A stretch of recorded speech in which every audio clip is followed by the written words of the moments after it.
Good evening and welcome to The Dig. Here it is on February 16th, 2023.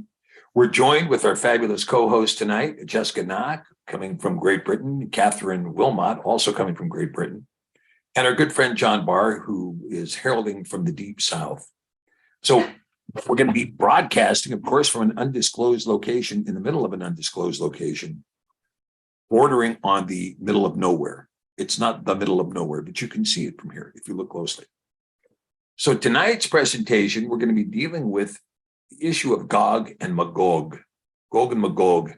And I think we're going to be able to come to a new understanding because, of course, new information has come to light. And some of this information, well, I guess the best way to put it is it's kind of incredible, really. And, again, we thought we knew, but again, when you go back and look, I remember my first exposure to this stuff, Ezekiel 38 and 39, was none other than Hal Lindsey. You might remember Hal Lindsey wrote the book, The Late Great Planet Earth. And when was that? 1975, John? When did that book come out? Right about there, yeah, I would say. Yeah, it was a long time ago. And when that book came out, it was very, very influential. And it really influenced most people's view of eschatology. Mm-hmm. That's what they thought, pretty much how Revelation kind of broke down, was like that. Now that has since changed when Tim LaHaye and company published the Left Behind series. It got to the point that the last several books in that series were like one paragraph expanded into 200 pages, at 16-point font. It was ridiculous. That series became really patently ridiculous. But nonetheless, some people came to be expecting Nikolai of Carpathia to arrive, And so what we see with Hal Lindsey's discourse is that, well, Russia must be, when you look at the passage that talks about Rosh and Tubal and Meshek, this understanding to the novice is, Meshek sounds a lot like Moscow, and Tubal sounds a lot like Tobolsk, and Rosh sounds a lot like Russia. Therefore, it must be Russia. Well, that was a pretty generous reach back in the days of we don't know what's going on. And because of that, I think a lot of people have been misled. We're going to see there's some other things happening. And one of the things that's really revealing about what's happening is the Book of Jasher, the Book of Yashar. And the Book of Yashar is very, very interesting in the respect that it gives us a different location. When you go back and you read Genesis and you read that the land was divided at the time of Peleg, there are many people who believe that this means that the earth was a single continent, Pangea or whatever it was, and that Pangea separated and became different continents that were at one time attached, that South America was one time attached to Africa, and that, North America was one time attached to Africa and Europe, and so on. You kind of look at it, if you bunch them back together, you can kind of see that was the case. But this isn't what Scripture describes. It's not what the Book of Jubilees describes, and it's not what the Book of Jasher describes. Both of these books talk about something different, and they talk about different geography than that. We do know that when we're talking about the dispersion of Shem, Ham, and Yapheth, that it is said that Shem took his half out of the middle. It's kind of like some of the drivers I run into all the time on the road. They're taking their half out of the middle. And then you see Yapheth, he was in the north. Japheth, a lot of times he's called Japheth, but Yapheth, he was in the north, and Ham was in the south, mainly Africa. So Ham in the south, Shem in the middle, Yapheth in the north. Well, how does that work out? Well, one thing we know is that, when we talk about, the two classes of Judaism, basically the Ashkenazi Jews and the Sephardi Jews. When you talk about the Ashkenazi Jews versus the Sephardi Jews, well, what are you talking about? Well, the Ashkenazi Jews are not saying we're of the tribe of Ashkenaz, the son of Gomer, but the son of Yapheth, but rather that they're from the land of Ashkenaz. And the land of Ashkenaz, most people want to say, oh, well, that was Khazaria. Well, not really. The land of Ashkenaz was Central Europe. for lack of a better term. So we're talking about Germany, Poland, Czech Republic, what's now called Czechia, Slovakia, Hungary, and even Romania and Bulgaria, Serbia, this area, and into Ukraine, into Belarus. This area was called the land of Ashkenaz because this is where the tribe of Ashkenaz was located. And so it's not necessarily that the Jews were of that tribe, but that they lived in that land. And the Sephardim, of course, were located more in Spain, Morocco, Crete, Greece, even Turkey, Sephardim. So these were the kind of differences that we see. It was predicated upon geography. Now we're going to see that this kind of basis, if you will, this kind of understanding is going to be outlined in the discussion in Jasher of the sons of Yapheth. So with that being said, let's get started on our PowerPoint. I'm going to go directly to the PowerPoint and skip going to the whiteboard, which, as you know, is my favorite. We'll just go ahead and start with the PowerPoint. Okay. All right. So here we are, the dig, Gog and Magog, a new understanding. Now, before we continue from here, I want to kind of point this out that when you look at the name Gog, it really doesn't appear as a name separate from Magog, except in the Septuagint, where there's a declaration in Amos 7 about Gog being a giant grasshopper. But other than that, we really don't have a discussion about Gog in any context other than with Magog. Now, Magog is the formal name of the son of Yapheth, which we will see. And you can see when you look at the whiteboard here, you can see the Gog and Magog. So technically, when you have this as a prefix here, so let's put Gog up here, and let's see if we can take a look and see what this looks like. Now, it's possible that Gog is actually Goog, but for the purposes of our discussion, we're going to call it Gog. Okay, so with Gog, this would be the root. So when we put the meme up in front of it here, well, let's put a meme up here, then this becomes a prefix. And the prefix meme means from. So you have Gog, and then you have from Gog, Gog and from Gog. That's one understanding. That's very interesting because it's different than the proper name that is found as the son of Yapheth. And we're going to see there may be some differences here that we have to draw all together, that in fact, Gog and Magog is not really talking about people, but rather a principality, if you will, a principality. All right, well, let's continue. As we know, this is a Cepher Academy production, and it's brought to you by Cepher Publishing Group. Cepher Publishing Group. All citations are taken from the Cepher Millennium Edition, including Catherine's citations tonight, which will also be from the Cepher Millennium Edition. Right, Catherine? I'm kidding you. Okay. Join the Cepher family. Visit www.cepher.net for free blogs, free videos, Cepher Radio, podcasts, and soon we'll even have the broadcast for Radio Free Alaska, also resident on the Cepher website. But it's very key when you go to the Cepher website, if you go into resources, you'll find the blogs and the videos. Some of those videos were cast out, if you will, stricken, taken down by the powers that be who were engaged in censorship and who didn't want those particular views being put out into broadcast. We have preserved those videos, and those videos can be found on Cepher.net, and you can watch those videos there. Okay. And chat live with us here on YouTube by subscribing to the channel. I've limited the chat to subscribers only to try to keep, the trolls from blasting us with a bunch of porn spam during the chat. And we've had very good success with that because we end up with some very good chat, very good commentary in the chat section among our subscribers. So feel free to subscribe. Share this video with your friend. We are being shadow blocked on this particular channel. We know that because some people have commented to me and said, well, lots of stuff I can't do on your channel for some reason or another. So I think it has to do with a form of shadow blocking. But anyway, yeah, subscribe. And then if you subscribe, you can chat. And we do love to hear your chat, okay?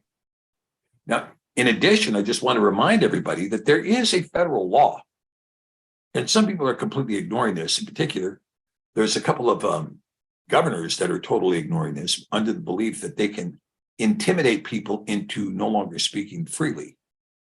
And they're going to intimidate people no longer speaking freely by forming these kinds of tribunals that are going to intimidate people, interrogate people, and call them to the carpet for speaking a narrative that is outside of the narrative they want to hear you talk about. But if any two or more persons have gotten together and they have agreed to act in concert to injure, to oppress, to threaten, or intimidate any person in any state of the United States to in the free exercise or enjoyment of any right or privilege secured to him by the Constitution or the laws of the United States, because of having so exercised the same, well, they should be fined under this title or imprisoned not more than 10 years, okay, only 10 years, or both. However, if kidnapping or death or aggravated sexual abuse or an attempt to do any of those occurs, they'll be fined under this title and imprisoned for any term of years, including up to life. In fact, if somebody dies, they could be sentenced to death. That is current federal law. All right. So I just wanted to say that. And just because you believe you're a private enterprise where somebody doesn't have the right to speak in your building, suppose I own a Walmart and I tell people when you walk in the door, look, you can come into Walmart, but in Walmart, you can't speak freely. We're going to cut off your free speech. You can't speak freely. Okay, well, you may be able to say that and you may be able to put that rule in place. However, if you threaten me or intimidate me or oppress me, notwithstanding the fact that you have the right to tell me I can't speak that way in Walmart. For instance, suppose if Walmart decides we don't want any Hare Krishnas in here with finger symbols, but doing some dance moves, trying to raise money inside the building. That's a legitimate right on behalf of them. However, if you threaten or you oppress or you intimidate any person from the free exercise, that could be a criminal act, notwithstanding your right to do it as a commercial enterprise. All right, now let's talk. We're going to start here in Romans 11. And the reason I wanted to start in Romans 11 is because this is where we have to talk about, we have to answer the question first, well, who is Yasharel? When we talk about Yasharel, again, when you look at when you look at the name Yashar, now, Yashar is, it's this name, and it's spelled, this Yod, Shin, Resh, like this. Yashar. And this is pronounced Yashar, and it means righteous, right? It means upright, actually. It means the upright. And so if you were to say, well, I want to put the upright in El, well, then you would add El, which is going to be this Aleph, Lamed. Okay, so Yashar, El. But this is also how you spell Israel in the modern world. And so oftentimes you read in your Bible that the word Israel is found, where actually the word should be pronounced Yasharel, Yasharel, not Israel, but Yasharel. Okay, so in Romans, we can have this discussion from Paul. Elohim has not cast away his people, which he foreknew. Know ye not what the scripture says of Eliyahu, how he makes intercession to Elohim against Yasharel, saying, Yahweh, they have killed your prophets and dug down your altars, and I am left alone, and they seek my life. But what says the answer of Elohim unto him? I have reserved to myself 7,000 men who have not bowed the knee to the image of Baal. Well, guess what we have here? look at this machine that was constructed to be placed in the middle of the Colosseum for the Commonwealth Games in Birmingham, in England, in July of 2022. Baal, the image of the bull. Okay. Yeshayahu, he says, well, then who then is Yasharel? Who has believed our report? Well, this is what's critical to Yasharel. Who is Yasharel? Who has believed our report? And to whom is the arm of Yahweh revealed? That's the question. That's the question. When we're talking about who is Yasharel, who's believed our report? And to whom has the arm of Yahweh been revealed? And then Paul says, but for us also, to whom it shall be imputed, if we believe on him that raised up Yahushua HaMashiach, our Adonai, from the dead, who was delivered for our offenses and was raised again for our justification. So, Catherine Wilmot, would you agree with me that Yasharel is, in fact, those who believe on the one who raised up Yahushua HaMashiach from the grave? Well, yes, I believe Yasharel is not a land anymore, but the people. But the people. Mm-hmm. Yeah, so you're distinguishing between Yasharel and the nation of Israel. And this is, I think Yes. This is a big point you're making, because, you know, people say those who bless Israel will be blessed, those who curse Israel will be cursed. But that's talking about the people. Am I correct in that, what you're saying? Yes, yes. I believe that Jerusalem is Egypt. It's become like Sodom and Gomorrah, the whole of Jerusalem, if you look at it in modern times. And I believe there has been a complete change in areas with biblical names. Yeah, very good. Now, am I right, Catherine, that at one time you almost died in Israel? Isn't this true? Weren't you almost the subject of a terrorist attack or something? Yes. What had happened? Well, I nearly died. Well, I ended up in hospital twice. First of all, I was told I had to have 3 vaccines in 2015. I had such a severe reaction to these vaccines. They nearly killed me. I ended up in a Palestinian hospital the first night because the hotel took me to the wrong hospital. Then I ended up in St. David's Hospital, and it was through prayer that I literally pulled through. It was horrific, absolutely horrific. Then I was by the Lion's Gate, and being by the Lion's Gate, I had a con man who said he was a taxi. And I went into this taxi. The next minute, I was being driven through the Mount of Olives, through the security gates. I didn't want to go as a woman on my own through the security gates. The Israeli army weren't even taking notice of who was driving through the gates. And the taxi man said, oh, I want to take you away, marry you to an Arab.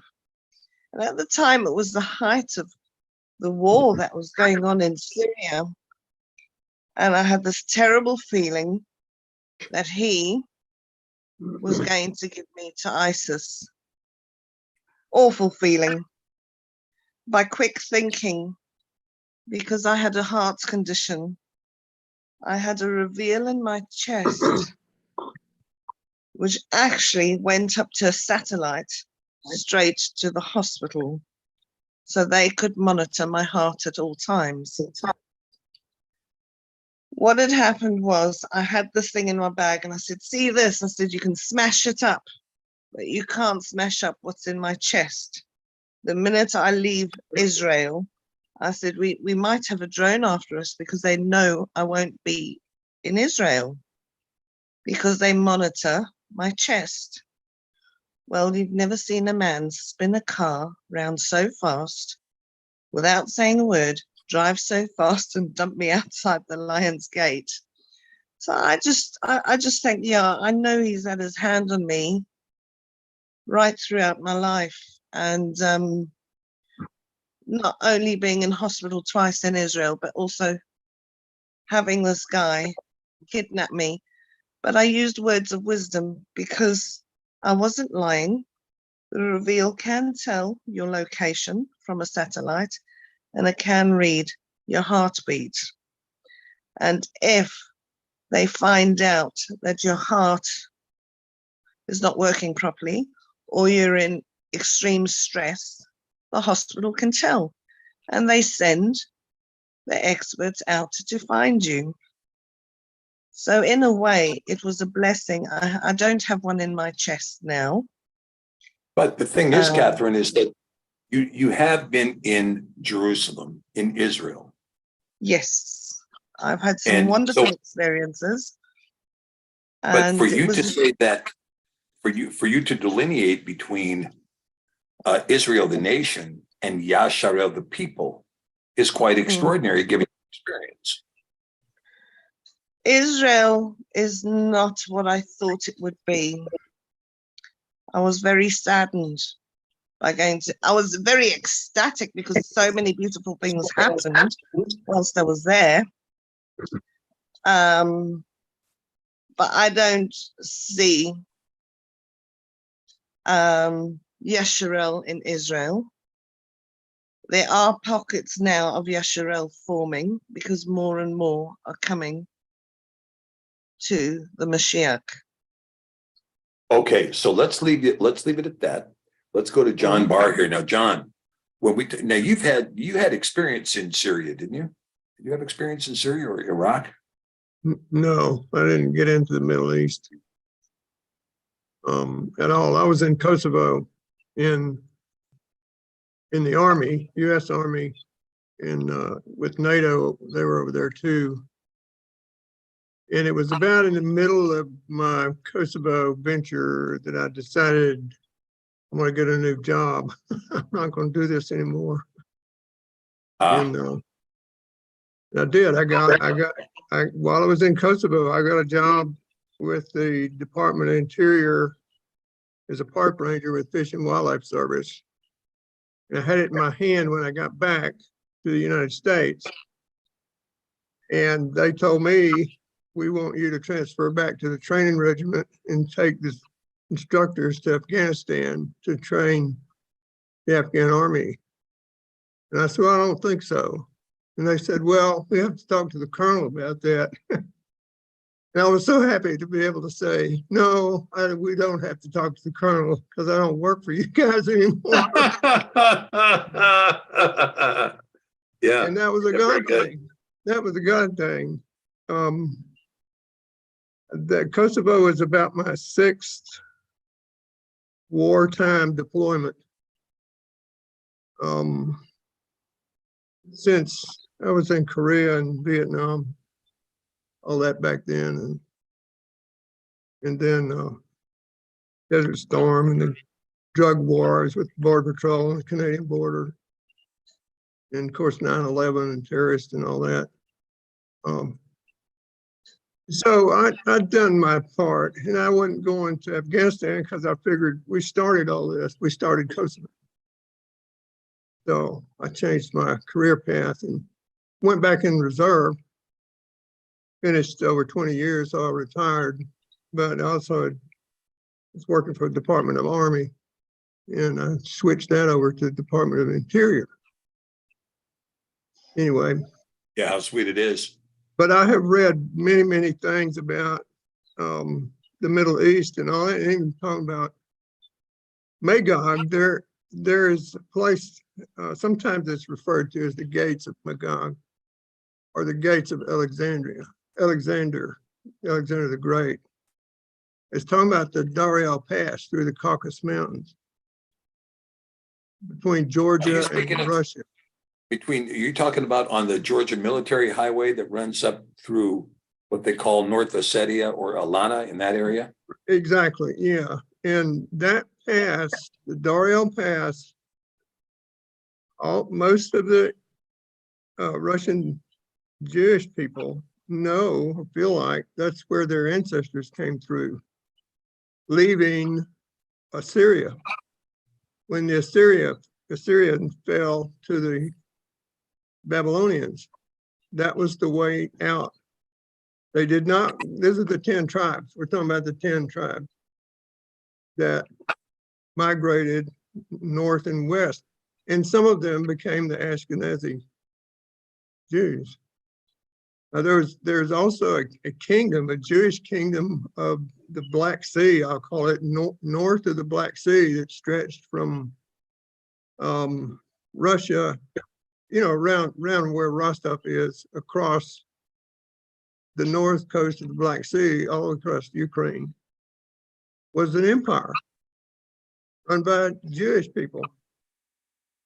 And of course, it didn't survive all this other stuff that went on in Europe and Asia and Poland, and they kind of got wiped out and scattered around.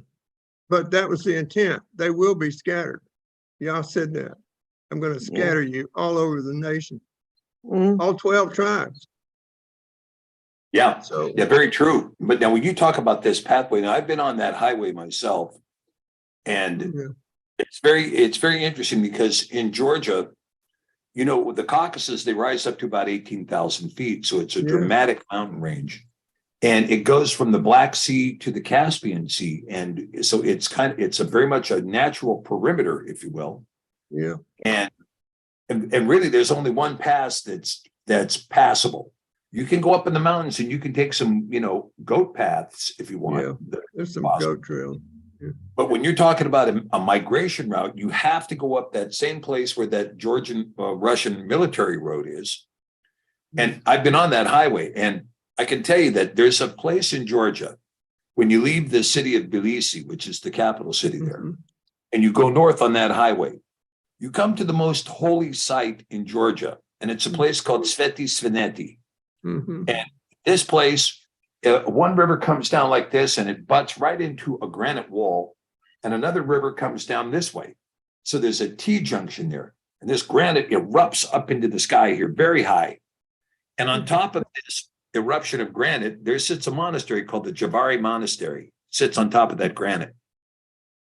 We were at the Javari Monastery, and there was a wedding going on, and the Georgians were going to sacrifice a lamb for this wedding. And so they had the baby lamb tied up outside the monastery there. And the monastery, of course, no heat, no lights, just, you go into the monastery, spectacular view from the monastery. But there were Georgian singers singing inside. And the Georgian singers were singing in 5-part harmony. And the Orthodox priest was singing the antiphon. So it was the most incredible thing you can imagine. And the Georgians had developed polyphony before the Europeans by almost 200 years. The Georgians had 5-part harmony going on and counterpoint. So the Georgian counterpoint is a very interesting setup, and its harmony is distinctly different from anywhere else in the world.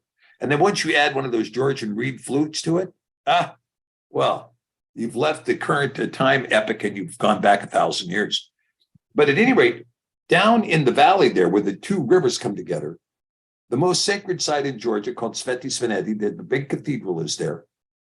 And so we went in to tour the cathedral. Well, I mean, there's a lot of problems going on there. I mean, you've got a bull at the top of the cupola. There's paintings of this, a branch that rises out of the grave of a woman who's buried outside.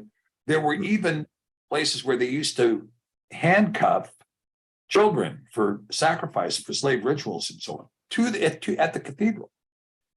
But where that cathedral stands, for 1,000 years, a 120-meter tall statue of Molech stood on that very site. So when you're talking about, half man, half bull, 120 meters tall, you think about how big this was in the ancient world. So here you are, you're Conan the Barbarian, you're coming along on your horse, you're getting ready to go north. You're moving with a tribe that's trying to evacuate out of Persia. You're trying to evacuate out of, Azerbaijan. You're trying to evacuate out of that area and get north, get away from the Assyrian Empire, the Babylonians. And as you're coming around this pass, you come down the hill, and all of a sudden you look up, and here's a 120-meter tall statue of Molech standing there, right? And so we know that now, part of the reason that Georgia is primarily an Orthodox nation is because the Orthodox wanted to leave a somebody outside the gate to block the gate to keep Muslims from coming through the pass and coming into Russia. And that's why they were left there to block the gate. And so it's very interesting that you would identify this as the gate of Magog coming into the land of the Khazarian Empire, right? The Khazarian Empire. And and those, you're right, all 10 tribes, in fact, all 12 tribes ultimately landed there in Khazaria. And anyway, that's a long history. But again, once they crossed over the threshold there and got into that flat land that stretches all the way into Central Europe, this was called the land of Ashkenaz, right? This is the land of Ashkenaz. Yeah. But we can see here that I think we're all in agreement that when we talk about Yasharel, we're not talking about the people of a particular bloodline. We're talking about those who have believed Isaiah's report, those to whom the arm of Yahweh has been revealed, those who believe on him that raised Yahushua HaMashiach from the dead. Jesse, what have you got to add on this? Yeah, absolutely. I believe we are the true Israel. That's the most important thing from this. Yeah. Stephen? Yes. Can I come in? I don't believe that chap was going to sell me to an Arab. I believe he was going to sell me to ISIS. And another strange thing that happened to me in Israel is Yah said to me that the next intifada would come. I thought, what did he mean? Well, anyway, I'm walking from the Jewish quarter back into the Muslim quarter of the old city, and a Palestinian man came up, was threatening to stab me. Now, I don't know what happened to me. I've never spoken in tongues before, but I just started jabbering away, not making any sense whatsoever. I couldn't even understand what I was saying myself. He just looked at me, stopped, and ran away. The day I flew out of Israel is when they started stabbing Jews. Oh, wow. Incredible. I've also got footage that I will try and get hold of explosions going around the city, which I took from my cell phone. And that was 2015 at the Feast of Trumpets. It was literally like Beirut. It was literally a war zone. Yeah. Literally. Yeah. I'll see if I can find that footage for you and send it to you, if you like. Well, let's take a look at this. Let's continue on in Romans 11, right? So again, Paul is going to continue talking about this. He says, even so, then at this present time also there is a remnant. There is a remnant according to the election of grace. And if by grace, then it is no more of works. Otherwise, grace is no more grace. But if it be of works, then it is no more of grace. Otherwise, work is no more work. What then? Yasharel has not obtained that which he seeks for, but the election has obtained it, and the rest were blinded. Now, we had a big discussion on this the other day on, I think it was, Sabbath Channel or something. It was one of the classes we were doing. We were talking about the difference between the remnant and the elect, right? Mm-hmm. The remnant and the elect. And here we see that Yasharel has not obtained what he seeks for, but the election has obtained it. So when we talk about those who are Yasharel now, We're talking about a remnant. We're talking about the Kodeshim. And more importantly, we're talking about the election, which is to say that when Yah knocked at the door, he knocks, and you open, and you say, come in. And the scripture says, when he knocks, open, and I will come in and sup with you. I will come in and have dinner with you, right? And so the election are those who have believed the report. They are those who have believed on him who raised Yahusha from the dead. And this is who they are, the election. So Paul's telling us, who is Yasharel?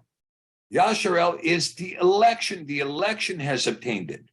Those who have elected to believe, right?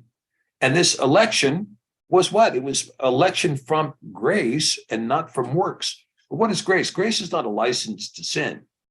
Grace is the impetus of Yah to reach his people.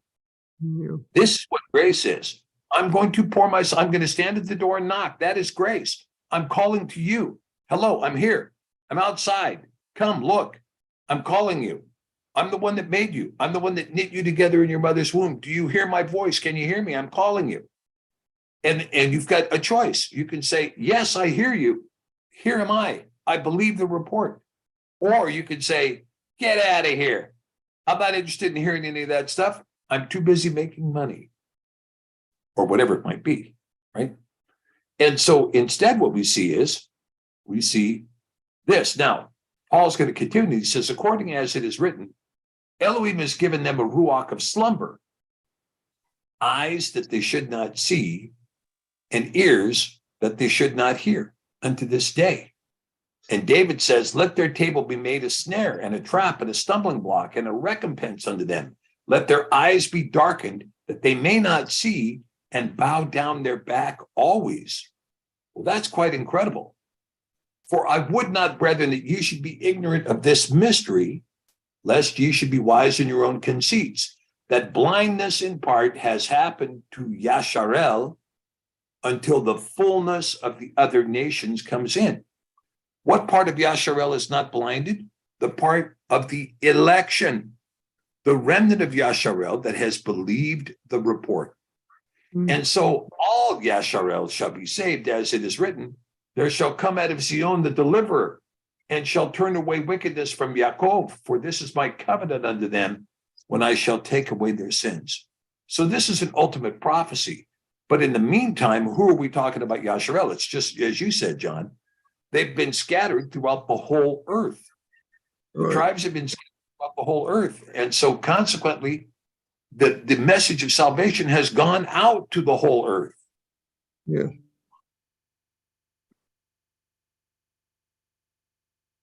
Yasharel then consists of those who believe in him that raised up Yahushua HaMashiach, our Adonai, from the dead. You know, That's Stephen, Yeah. the other day we were talking about the seven angels of the seven churches. Of course, we think about the seven churches of Asia. But now it's like the angels are the seven angels of the churches in each continent. 7 continents. The Yasharel is scattered all through every land, every nation, every tongue. It's kind of gotten bigger, not smaller. Yeah. Yeah. It's We gotten a don't lot have bigger. a real estate problem. Yeah. And when you talk about that, I mean, when we looked at those 7 angels, the one angel who's kind of obscure is Penuel. And we know that the 7th continent, Antarctica, is a bit obscure as well. But the other angels are actively at work and working hard on their various continents concerning the called out assembly of the children of Yasharel. Yeah. So those who have, those who have never believed or who believed before but have fallen away are not Yasharel, notwithstanding their prior status. They have been blinded and given over to a great deception. Jesse, do we have any feedback on this, third sister?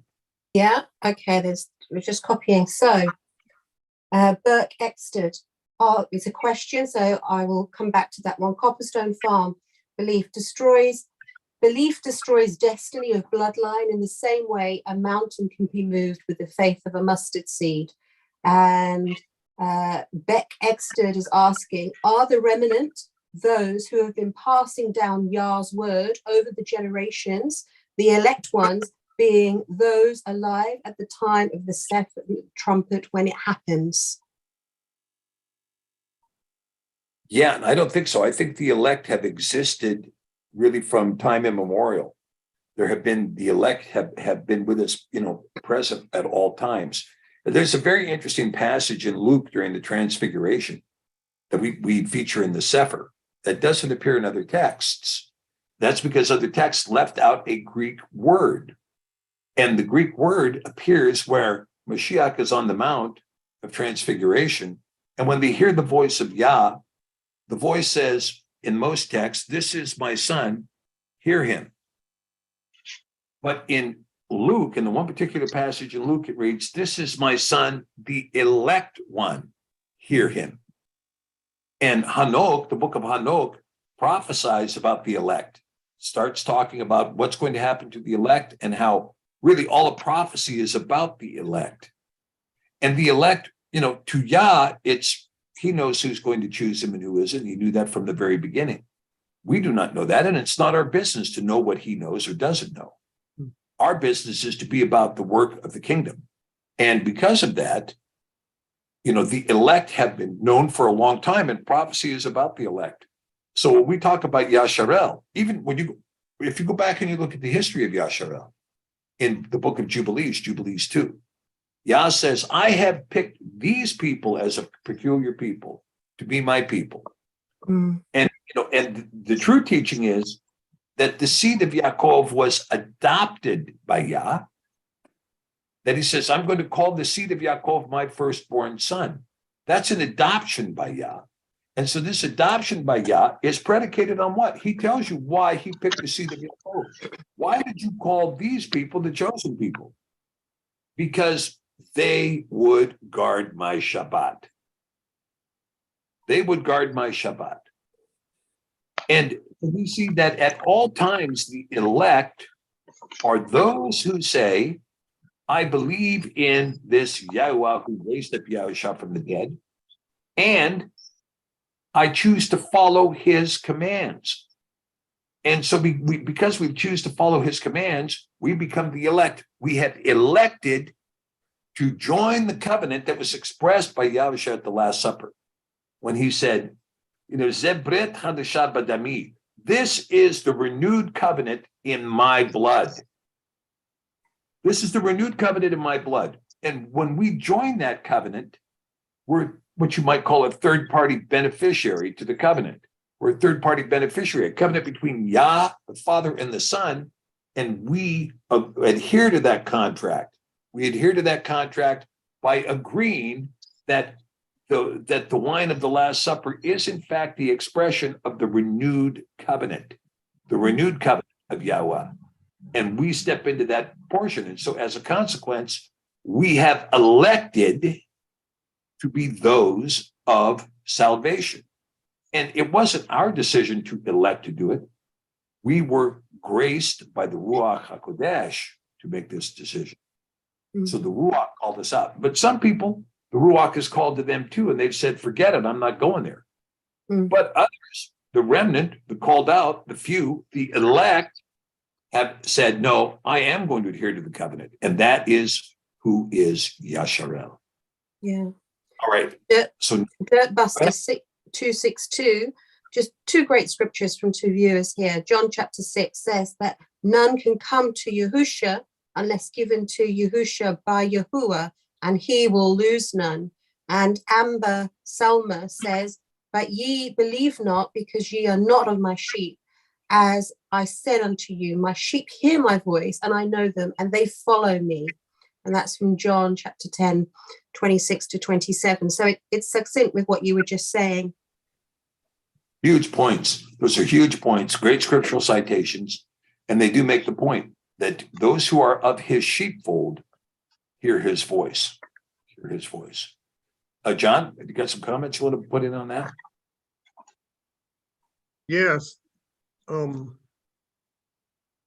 that, it seems clearly, I don't know why didn't we see this years ago when we were reading all these things? Time wasn't right. But now it seems very clear that this Yasharel, this elect, the believers, the ones who have ears to hear, are what this is talking about. And we are in that time. So it's the time that these things would be revealed to us. They're a reason to be joyous, but it's also it's incredible what is going on, and it's not just us four either. It's a large group. It's all over, and it's been growing for decades.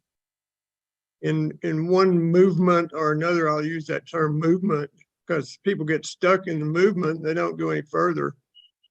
I've been in and out of all the movements and kept going, but I don't think any of that was, I can't claim any of it of myself. It's something else. And we know now what the something else is. And those elect, I don't have to separate myself from the world. The world is in such a condition that I'm leaving it. I don't have to be asked to leave anymore. I'm out of it. It's just like I'm not gonna do this army stuff and start wars. I joined the military to end wars and hunt down tyrants and things like that. And now I find we are the tyrant. What happened? So I can't be any part of that because I have a different nature. I don't have that nature. I was talking about Kosovo. I went to Kosovo because I was studying the migrations and the genesis, the lineage of Shem, Ham, and Japheth. And when I had an opportunity to go to East Europe, I jumped on it. So, and I went from Kosovo, I traveled south into Macedonia, further south into Greece, and through Thessaloniki, over to the archaeological site at Philippi, and then Pippolis, and right on over to where Paul and Silas came ashore. That city now is in northern Greece on the coast, called Kavala.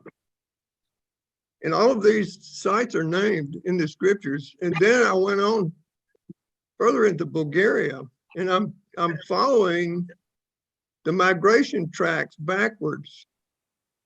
And when I got into Bulgaria, I decided, well, I need to go to Russia one of these days to get back, following where they came from. So this is the migration, the major migration path from, there are other roads, but a major one is through the Darel Pass into what is now southern Russia, and then up and turn left and cross Ukraine and hit the Danube River, and you get in anywhere you want to go in Europe on the Danube. So there's major highways were there. Of course, when you get that's interesting. Interesting you talk about that. Interesting to talk about, John, because when we look at the history now, we know, and it's very clear. You can look at it in the alphabet if you want, but you can see that the scripture was, the New Testament was conformed, if you will, in the Greek language. Virtually everybody accepts that. Now, there are some people who want to say, oh, no, well, it was originally Latin, but this is not true. The original text was Greek.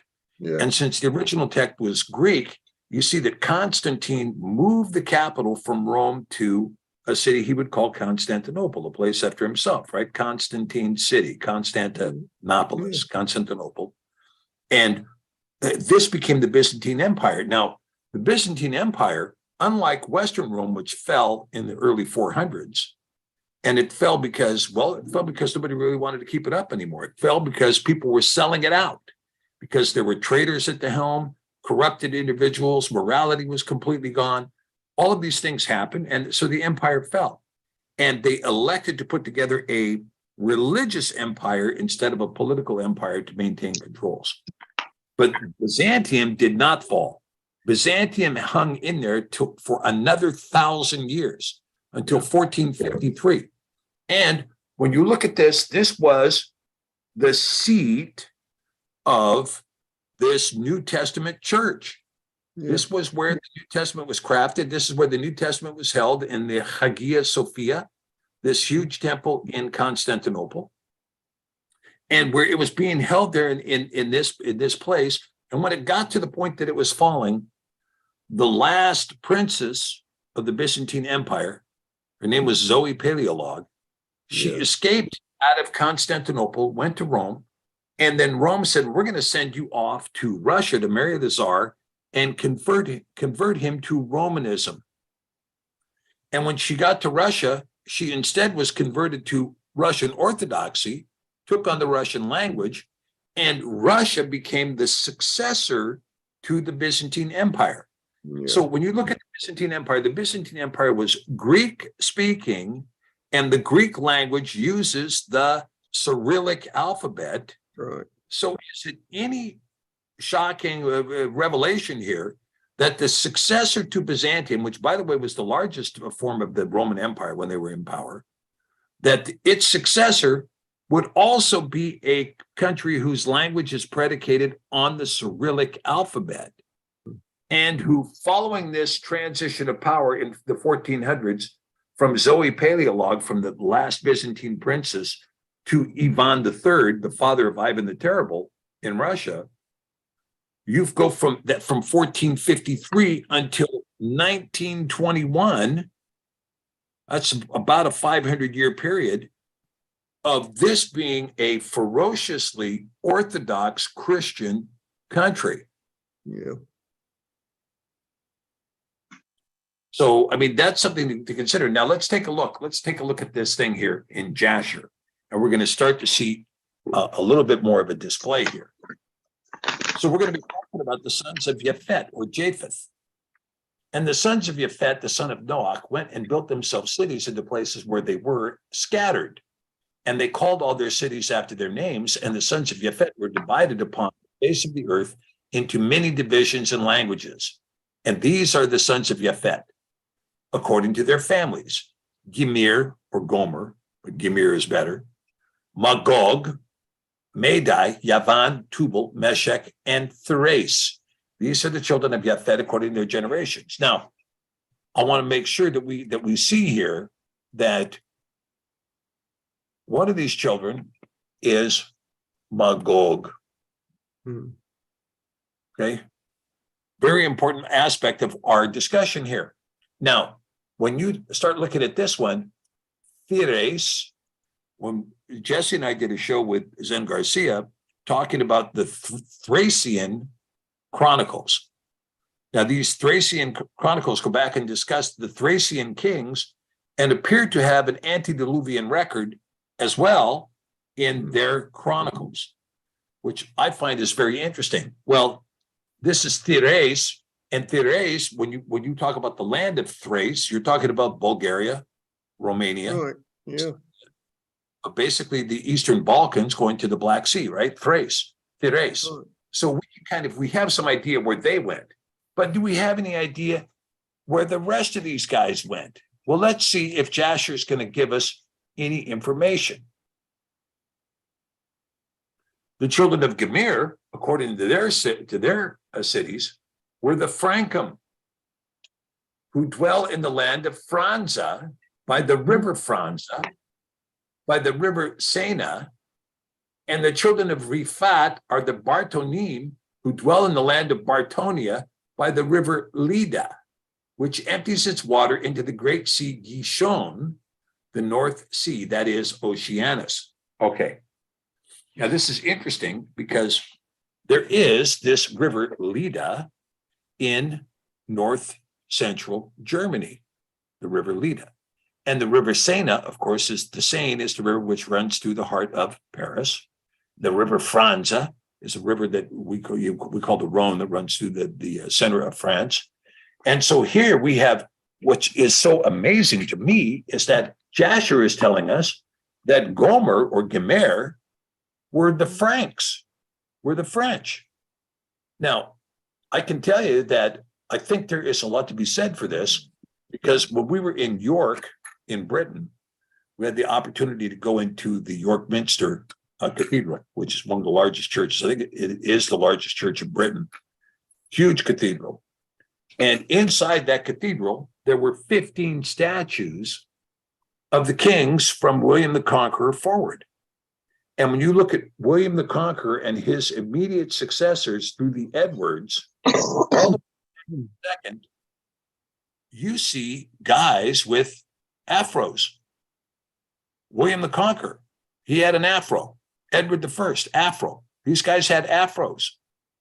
And these were the Franken, okay? And so we see the Seine River is the river running through Paris. The Leda is a river in Germany near East Anglia. Okay, now we're going to take a look at some of this. Now take a look at this. The children of Togarma are the 10 families, and these are their names: Buzar, Parzunak, Balgar, as in Bulgar, like Balkars, like Bulgaria, right? Balkar. Elisanim, Ragbib, Tarkibid, Zebus, Angal, and Tilmaz. And these spread and rested in the north and built themselves cities. And they called their cities after their own names. And these are they who abide by the Hithla, or the Oder River, and the Italic, or the Rhine River, unto this day. But the families of Angoli, Bulgar, and Parzunak, they dwell by the great river Dubny, or Danube, and the names of their cities are also according to their own names. Now, I find this also interesting here, and Catherine, I think you might see it too. Mm. You can see Angoli, right? Right. Anglican, Angoli, Anglican, Mm. right? And so we know that go ahead. East Anglia, Yeah, East Anglia. That which this is would in the east of Britain. yeah, well, it's also in Germany, right? So you would, when you're looking at East Anglia, you're talking about this area here, East Anglia. No, there's an East Anglia in Britain Yes, as well. Yeah. as well, yeah. And we can see here, when you're seeing what's talking about here, now see, this is, here's the Elbe, here's the Oder here, the Oder River. Here's the Elbe River. Now the Elbe may be the Hitla, not necessarily the Oder. And then here's the Rhine, which is the Italic River. And then here's the Danube. And look at the Danube. Runs all the way through, and it runs all the way to the Black Sea, the Danube. But it takes you all the way up to Switzerland, the Danube does. Southern Austria, the Czech Republic, and so on, right? So what Jasher is telling us is that people were living by the rivers. Well, of course they were, because that's where you're going to get freight and so on, right? The difficulty is in trying to determine the names of these rivers. However, let's continue on, because I want to get through this where we can see here what we're talking about. Stephen, Yes. before we carry on, can I just bring up the sons of Joel, because of the Gog in there? I didn't know whether you wanted to read that scripture. The sons of Joel?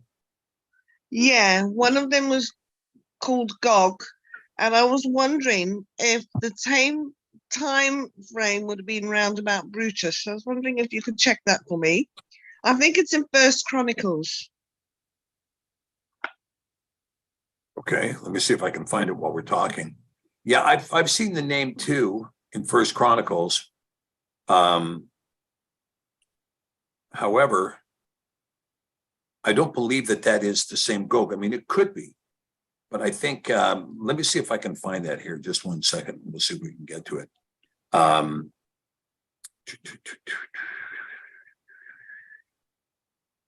Because if we're talking about Nephilim and spirits, once the Nephilim dies, it will find another host.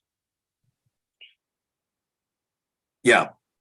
And this is in First Chronicles, right? And it Yeah, I'm reads sure it that is. the sons of Joel, the sons of Yoel, Shemiyahu his son, Gog his son, and Shimei his son. Okay, and this is going to be around the time of the House of Israel. So this would go back, actually, probably another 500 years before we get to Brutus, because Brutus was about 1140 BC, but the Right, Exodus okay. was No, closer I to was just, 1500 BC. yeah, And yeah. so, Okay.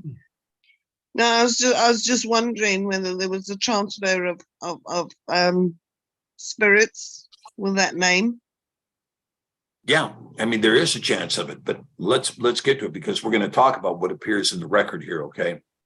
Okay. So again, looking at Jasher, the children of Yavan are the Yavanim who dwell in the land of Macedonia, which is northern Greece.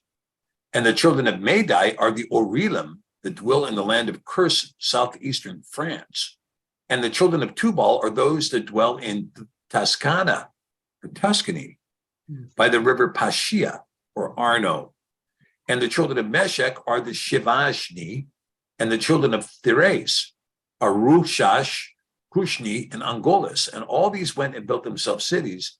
And these are the cities that are situate by the sea Yevus, which I believe is the Black Sea, but it could be the Adriatic, and by the river Kura, or the Taranchek, which empties itself into the river Tragon, or the Dnester. All right, now let's take a look. Oh, and the children of Elisha are the Almanim, Germans. They also went out and built themselves cities. These are cities are situated between the mountains of Jove, the mountains of Job, right? Northern Italy, and the Shivatmo, or Switzerland. And of them were the people of Lombardia, or Lombardy, who dwelled opposite the mountains of Job and Shivatmo. So this tells you the mountains of Job were in Switzerland, or northern Italy. Very interesting, right? And they conquered the land of Italia and remained there unto this day. And the children of the Kittim are the Romaim, who dwell in the valley of Canopia by the river Tibru, or Tiber. And the children of Dodanim are those who dwell in the cities of the Sea of Gishon in the land of Bordna, which is Hungary. And these are the families of the children of Yapheth, according to their cities and languages, when they were scattered after the tower. And they called their cities after the names of occurrences. And these are the names of all their cities, according to their families, which they built in those days after the tower. Where did Jasher tell us Magog was? He didn't. He told us everybody else, but he didn't tell us Magog. So you see, I've kind of laid it out here, but the point being is that if Japheth went north, then we see that Japheth was north here, and his families were spread throughout all of Europe. But look at this. We know now that this area here, this was Ashkenaz.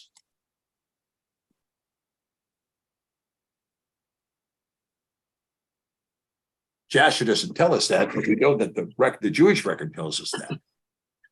So now you begin to see where these tribes were laid out, okay, and how they were spread around Europe.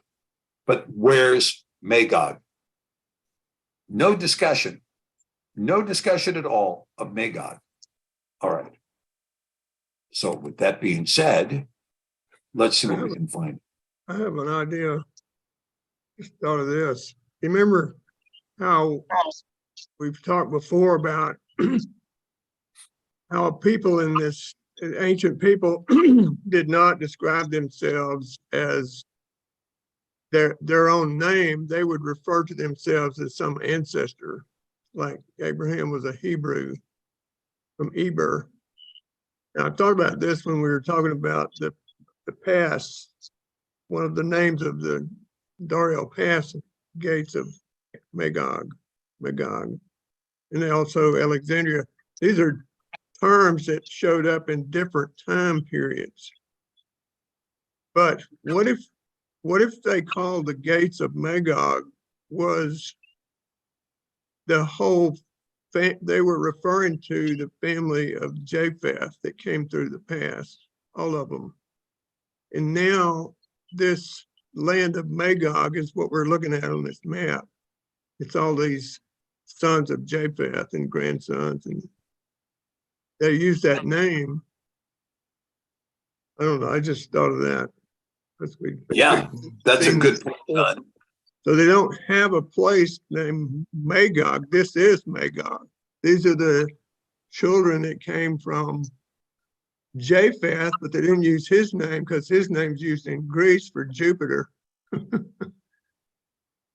And so this is. Is that right? Japheth's name is the root name behind Jupiter? Yeah, yes. Japheth is Jupiter. Somebody else over there. Geppetto. Pinocchio's father, the cobbler. Yeah. Geppetto's name comes from Jupiter, which is Japheth. They made gods of these sons and grandsons of Noah, became some of the mythological gods. Interesting stuff. So let me see if I got this right here. There's always a kernel of truth in the mythology somewhere. So right. So what you're trying to say is that this whole area here is Magog. Yeah, maybe. They wouldn't use the name Japheth. It's too holy. So, Right. The name comes from Ezekiel in the prophecy, so it's coming from Yah. Land of Magog, from the land of Magog. Fascinating, absolutely fascinating analysis just here. Maybe Well, let's take a look at some things here. another view. Yeah. Yeah. See, these are the sons of Yapheth according to their tribes, all of these. Yet in all of this, someone is not named, and that someone is Magog. One other quick thing, real quick. See this Gimmer? This Gimmer guy is the source of the Cimmerians. And the Cimmerians preceded the Scythians, the Skiff, the Saka. That Gimmer name, that guy winds up in Central Europe because he was driven out by the Skiff. The Scythians came after Cimmer. Conan was a Cimmerian. The movie Conan. Yeah, It's yeah. a very, very, very old, story, but he was a Cimmerian in this mythology and his story. But that guy's name is changed into Cimmerians.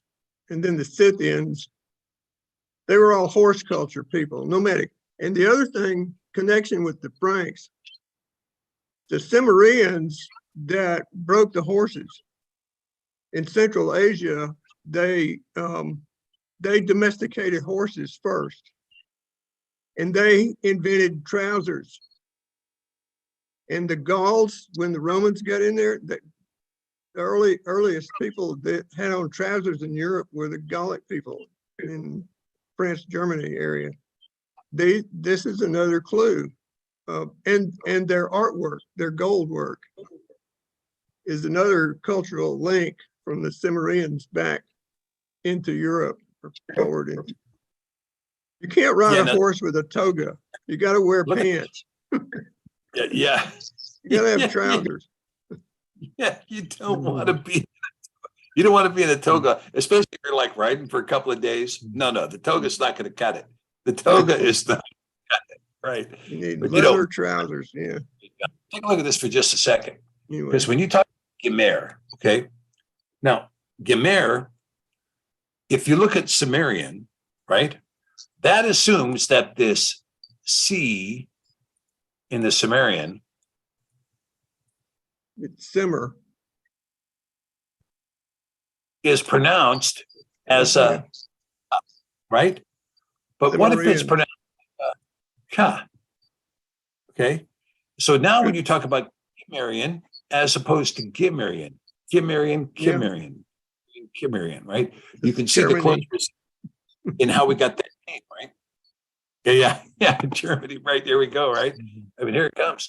And so you can see, as again, this thing kind of comes down through history very interestingly. All right, now I want to stop this for just 1 second and let's share something else. Let's share a video here if we can, okay? Let's share this video.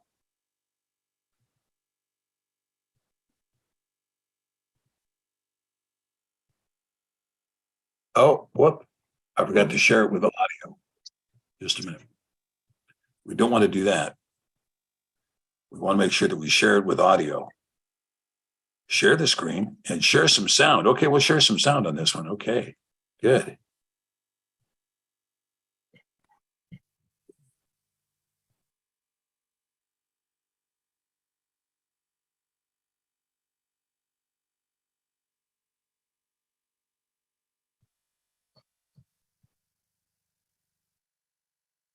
We're not getting any audio here. Oh, I see what happened.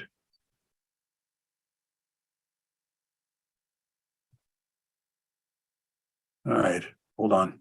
There we go. Okay. One more time. We're just about there. There we go. Gog and Magog, one of the most familiar sights at any Lord Mayor show for many, many years. Traditional guardians of the City of London, they've been carried at the Lord Mayor show since 1554.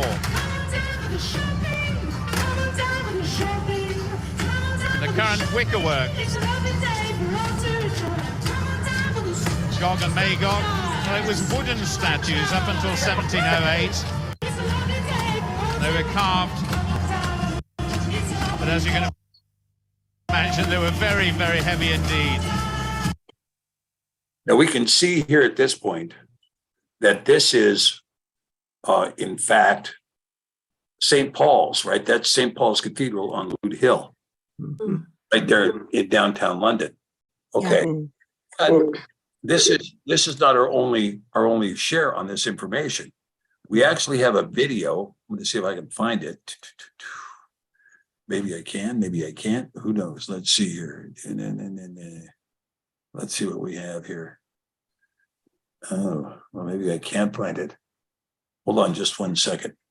Let's see if I can get this other video up here. There we go. Now we can see it. Okay. I want to share this video too, which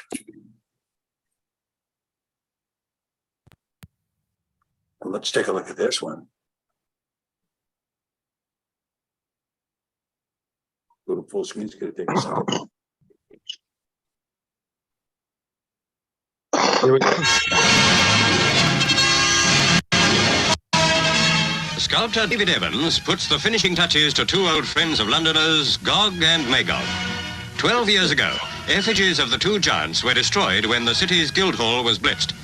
But now, exact replicas copied from models are all set to go back to town to take their place.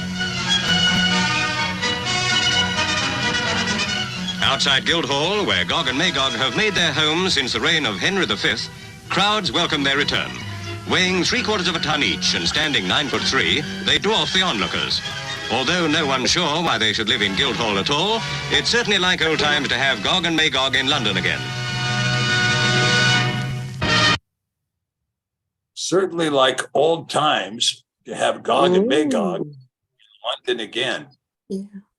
Oh, And they're still there to this day in the Guildhall. Well, I don't like making fancy ads. If you want to make money okay, online, I would hold on use just these 1 ads. second. Hold on. $15 a month. No. We got rid of those guys.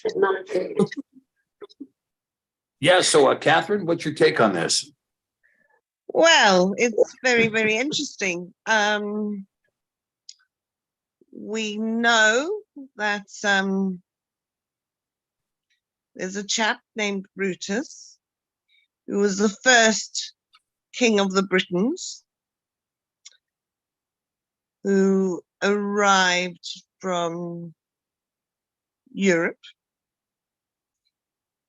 His ancestors come from Troy. He accidentally murdered his father, and he was sent out. So Brutus came over with his army and his friend, I think Cornelius, if that's how you pronounce it. And they came to Quirinius. start. Yeah. They came to build the second Troy, which is in London. Now, Brutus coming from the area of Italy would have had a similar building experience to the Romans. Our country gives a lot of glory to the Romans. But basically, he was a man that killed two giants. Britain, in folklore and ancient history, is known as the land of giants. Now we see a similar comparison when the children of Yasharel were so oppressed in Egypt. Yah made a way. But when they came to the point that they had to send spies in the land, it was Joshua and his friend, I'm trying to think of his name now. Caleb. That's Caleb. it. Came to give a good report. They were like grasshoppers in the land of Yasharel. Why? There were many, many, many giants in the land of Yasharel, hence the same as Britain. So you've got a comparison of history repeating itself. Now we've got many giants in the land of Britain. So even though Brutus had not become, even though he was pagan at the time, Yah still used him. It was a purpose for Brutus coming to the Isles, and that was for him and his armies to slay the giants in the Isles, to prepare the way the tribes of Yasharel to come back. Yeah, hallelujah. In Yeah, to great the word there. Isles. Great word, Catherine. Well, let's take a look and see what the legend shows. According to the English historian Geoffrey of Monmouth, Gog Magog, or Go Magog, was a giant chieftain of Cornwall who was slain by Brutus's companion Quirinius. Quirinius killed Gog Magog, the greatest of the giants inhabiting Cornwall, by hurling him from a cliff. A cliff near Totnes in Devon is still called Giant's Leap. And Gog Magog was the last of the giants found by Brutus and his men inhabiting the land of Albion. Now, we know, Catherine, that Albion refers to, of course, the British Isles, right? In particular, Yes. the island of England, right? Yes. The effigies of Gog Magog and Quirinius, used in English pageantry and later instituted as guardian statues at Guildhall in London, eventually earned the familiar names Gog and Magog. So we have the city of London since King Henry II in the 1400s, the 15th century, have taken on Gog and Magog as their spiritual guardians. It's almost like a satanic ritual every it is. second week in November. It's dreadful. Jesse, if you had the opportunity to look at this better much. Yes. Have you had the opportunity to look at this better much? It's better than what we're going to go with the city of London. Your voice is distorted, Stephen. Oh, okay. All right. I was just asking if you had the opportunity to look at this better. Still distorted. Wait, hold on. I'm getting there. That's There we go. fine. It's That's fine. good. Here we go. Yeah, have you had the opportunity to look at this festival of Gog and Magog in the city of London? We did a program on it last year, UI and Scott. It's been going on, obviously, 1554, they said. It was involved in the Queen's coronation, but two things, right? You, in previous lots of programs, have said how the United Kingdom, BBC, and the NHS are stealths for Freemasonry. And this is both a pagan worship as well as Freemasonry worship. So we mustn't forget that. It's the festival, the show for the Lord Mayor every year that it takes place. And it has a military procession. People are pointing that you have the highest ranking military walking in front of these wicker Gog and Magog with guns, so that says something as well. But it is both of those aspects too. And it's in the Guildhall, the place where they created it to create law, regulations, and the hierarchy, the leadership of the United Kingdom. So it's those type of things that you have to take into consideration as well, or that's the side that I'm looking at to bring it into perspective of everything else. Because in the UK, that is what defines a lot of what we go through. So there's that side of it as well, and then Magog, if you look at his shield, Stephen, it's got a falcon on it. And that's very much celebrated in the shows, the festivities that they have every year. We know, again, that falcons are a mark of Freemasonry. And this is a Masonic event and a pagan event. So it's putting that all into perspective as well, from it all. It's difficult because you said, or someone said here, it was used in the Queen's coronation. So then you think, oh, good, but you have to look deeper than that.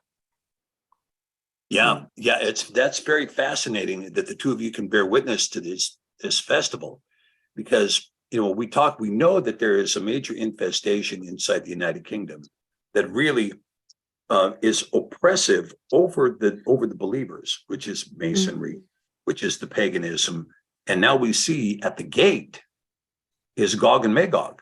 Yeah. And if these are the two spiritual giants that rule the Guildhall, then these are the two spiritual giants that are controlling virtually the gates to everything in Britain, whether you're talking about the gateway into politics, the gateway into law, or the gateway into the ministry. To be a cleric inside the Anglican Church must walk through the palace of Gog and Magog to arrive at a position. Am I correct about this? Yeah, that is the hidden meaning, I believe. And for it to be with the royal coronations, it's also the royals. Sadly. It's also part of the royal coronation, did you say, Catherine? They don't know which is Elizabeth, but they don't know which one. They can't find it, but they know somewhere along that procession it happened, the coronation, it happened. And, it's evolved. They've died because of the Great Fire of London and things like that, mice eating it, things being burnt. But this is one Ephesus that they kept on rebuilding. And the ones that are in the Grand Hall, Guildhall now, are ones that they've made to be robust. So it should survive, not be eaten by mice or anything like that, but just preserved. So it's that high ranking. Wow. So anyway, we're beginning to see here, John, correct me if you think I'm wrong about this, but we're beginning to see spiritual authority over the British Isles in Gog and Magog. Am I wrong about this? No, I don't think so. And, one of the most significant things, irregardless of what happens today, is the name Gog Magog has moved from Japheth in Armenia all the way to London, the name. But like everything else that belongs to Yah, it gets corrupted in this fallen world. It gets corrupted. It gets taken over by the enemy and turned into something that's evil, even a name. And we know that the enemy side the adversary, how many names is there? There are endless names. Right. There's endless names, but it's always the same package. It says new and improved, but it's not. Inside is the same package. It's not new and improved. It's just another name, another label, another front, another facade. Yeah, that's so interesting you mentioned that, John, because what we see is wickedness always has the same elements. It's always doing the same thing. It's always a liar, a murderer, an accuser, a thief. Yeah, Always. you know the tree by its fruit. And he was the first murderer, the first liar, the first deceiver. These patterns of behavior have not changed since the garden, since the rebellion. Yeah, since the Not rebellion. changed. Yeah. So Yeah. this what it tells you is this thing, this entity, whatever it is, has no creativity about it. Yah has the creativity. This thing is a magic show, smoke and blue mirrors, blue smoke and mirrors. It's always Yeah. fake. It's fake. It's fake. Now, I'm seeing something here that is brought out that Lily Natsara is saying in the chat here that I thought it was Gog of the land of Magog, or Gog of the land of Magog, not Gog and Magog. Yeah, Gog and Magog, that term is actually expressed in Revelation, Gog and Magog. And by the way, Gog and Magog is also referenced in the Quran as well. It's referenced in the Quran. But we're gonna break into a little bit more of this when we get into Ezekiel to see exactly what's being said. So let's go back to our PowerPoint and get into some of the prophecy here a little bit and see what shows up. We're gonna find some interesting stuff. Okay. The legend of Gog and Magog includes 33 wicked daughters who, under the leadership of the eldest, Alba, murdered their 33 wicked husbands. Now, this is interesting, the 33, because this is the 33rd level of masonry, right? 33 wicked daughters, 33 wicked husbands. And for this crime, they were set adrift at sea, and they washed ashore on a windswept island, which they named Albion, after Alba, the wicked leader of the wicked 33 wives. Here they coupled with demons. Now, where have we heard this story before? That women would couple with demons. Now, this is kind of an interesting situation because we know that this coupling with demons took place before and after the flood. It took place before and after the flood. That's what Genesis 6:4 says. But here you're talking about who were the women that did this? Well, in this case, you see 33 wicked women, and they gave birth to a race of giants whose descendants included Gog Magog. The effigies of two giants were recorded in 1558 at the coronation of Elizabeth I. Elizabeth I had them at her coronation, and were described as Gog Magog the Albion and Corinius the Briton. These are sinless figures, were made of wickerwork and pasteboard, and made regular appearances in the Lord Mayor's show thereafter, although they became known as Gog and Magog over the years.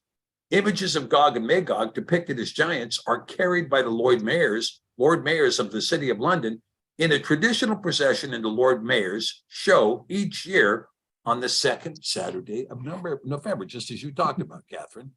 Now, here's a picture here, an ancient picture of Gog and Magog giving Paddy a lift out of the mire.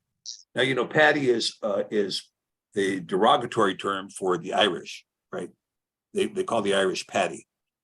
So, when you're talking about Paddy and O'Reilly, right? So Paddy's brought into court, and the judge looks at him and says, Paddy, you're accused of trying to strike O'Reilly here in the face with a stone. How do you plead?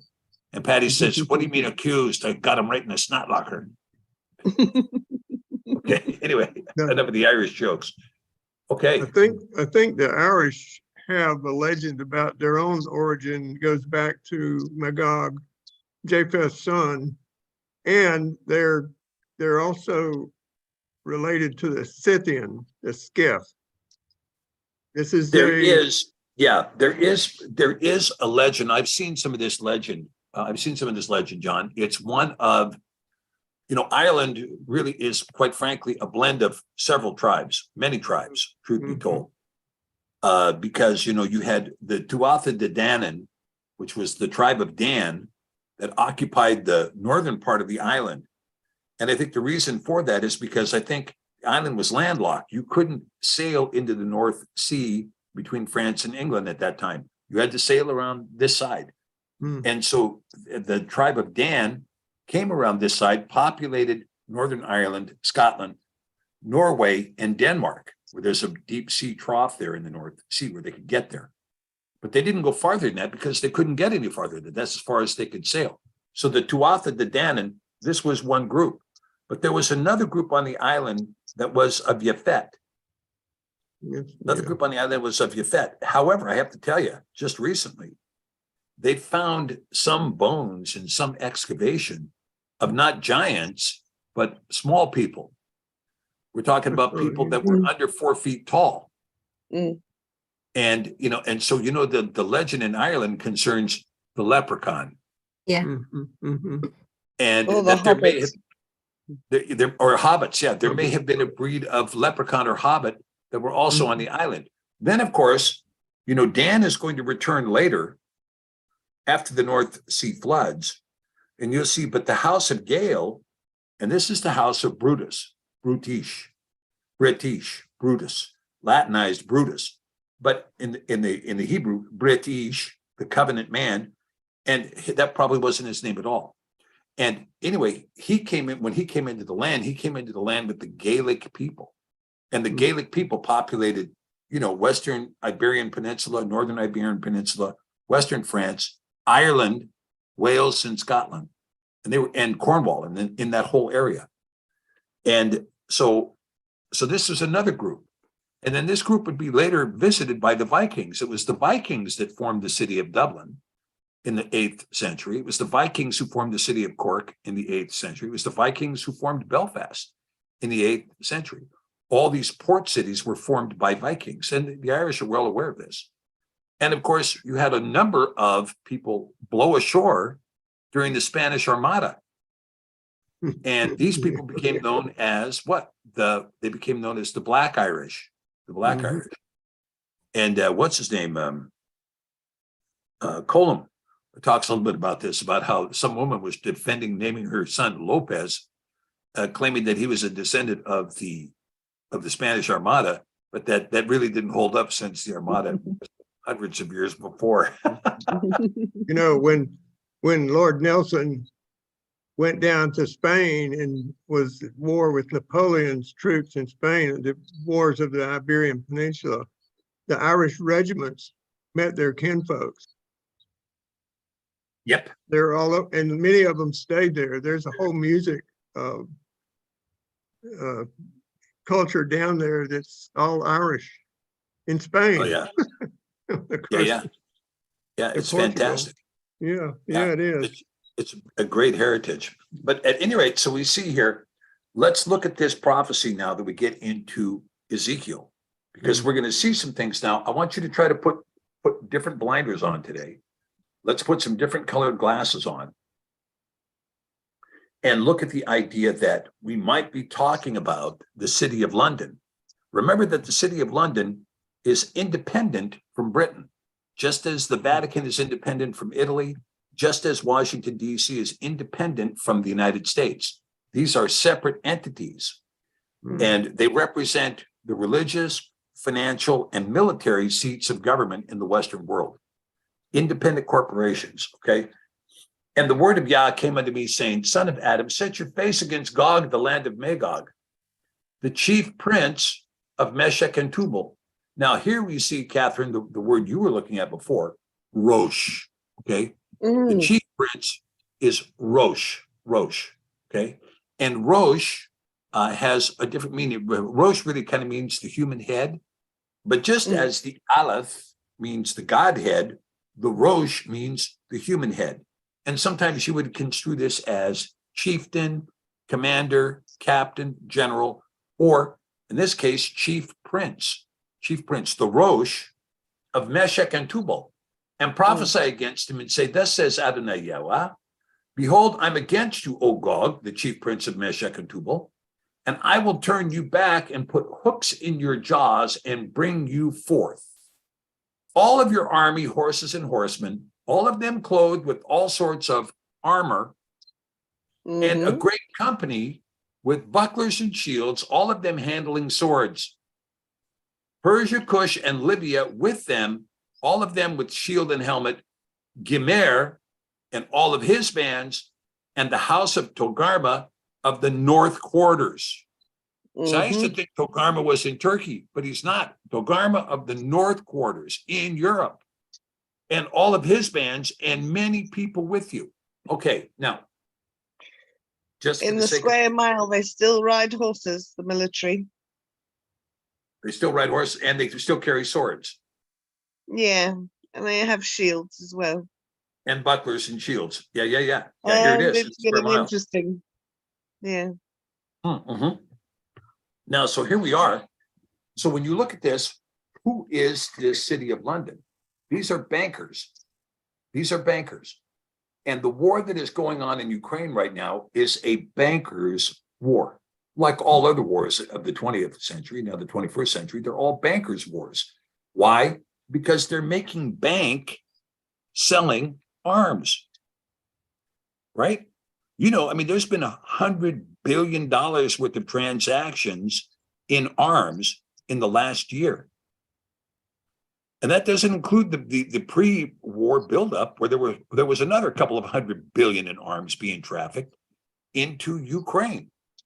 But since the war has started, there's been at least $100 billion worth of trafficking of arms. So what's happened?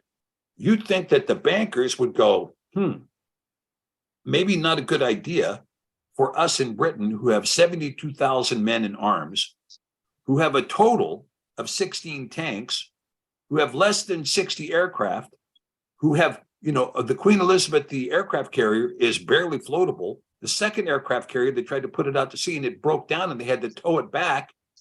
You remember. Maybe we should think first before we get into a war with Russia. Well, it doesn't make any difference if you think or don't think. The fact is, it's not the British government making the decision. It's bankers inside the square mile making the decision. And they're saying this is what money tells us to do. And money tells us to do the money. What's the money? And I don't even think it's the bankers. I think that there is an AI, namely Aladdin, operating all of the economic decisions out of BlackRock that has said, if you want to maximize profits in the defense industry, you need to start a war with Russia. If you want to maximize your profits in the pharmaceutical industry, you need to start a pandemic. So the question is there's not a question of, gee, is this a good idea? Who cares if it's a good idea? Because Aladdin itself is operating in the hand of Yah to put a hook into the jaw of the bankers of Europe. I'm going to put a hook in your jaw and I'm going to drag you into this war. You who show up every year with your armor and your shields and your bucklers and your horseback. And I'm going to put you in there with Persia and Cush and Libya. Of course, Persia, Cush, and Libya, these are going to be these are opposing parties in this war, opposing parties. But Gimer and all his bands and the House of Togarma of the North Quarters, we already saw these are European countries. And all of their bands and many people with you. So this coalition that has appeared in Ukraine on behalf of Ukraine, which, by the way, the Ukrainian army almost includes almost no Ukrainians anymore. It's all Poles and Germans and French and British and Canadians and U.S. soldiers, U.S. mercenaries. That's who's fighting there. We're going to bring in a great company of people.